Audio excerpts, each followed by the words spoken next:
पर हर साल देश का आम आदमी जब वित्त मंत्री जी की बजट की स्पीच सुनता है तो वो इसलिए नहीं सुनता कि पीएलआई की क्या इन्वेस्टमेंट होगी, कौन सा कॉरिडोर बन रहा है। देश का आम आदमी सैलरीड क्लास इसलिए बजट की स्पीच सुनता है कि उसके अंदर स्लैब में कोई रिवीजन होगा, क्या हमारी स्टैंडर्ड डिडक्शन की जो हमें डिडक्शन मिलती है वो बढ़ेगी। लेकिन इस बार बजट में देश का आम आदमी और खास तौर पे देश का मिडिल क्लास डिसअपॉइंट हुआ।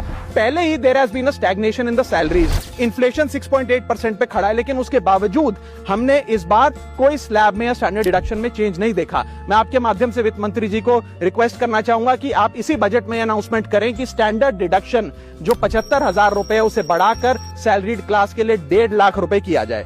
Sir, third problem that was there with the budget is that there was no relief for the middle class. So after a very long time in India's history, the personal income tax collection was more than the corporate income tax collection. यानी कि individuals ने जो income tax भरा वो लगभग 11 लाख करोड़ के आसपास भरा, और कंपनियों ने, कॉर्पोरेट ने जो इनकम टैक्स भरा वो लगभग 9.8 लाख करोड़। यानी कि मैक्सिमम टैक्स आपको इंडिविजुअल्स के इनकम टैक्स से मिल रहा है, मिडिल क्लास वो टैक्स भर रहा है। आज वो दौर आ गया है कि हम मिडिल क्लास को अपलिफ्ट करें, मिडिल क्लास को पैम्पर करें, नहीं तो मिडिल क्लास एक सैंडविच की तरह रिच क्लास और पुअर क्लास में दबता चला जा रहा है। सर, राइजिंग कॉस्ट प्रेशर्स के चलते पिछले वित्तीय वर्ष में मिडिल क्लास ने देखा कि उसके एजुकेशन के खर्चे में 8% की बढ़ोतरी हुई, हेल्थ केयर 9% से महंगा हुआ, रेंट 7% से, फूड 6% से, ट्रांसपोर्ट 5% से।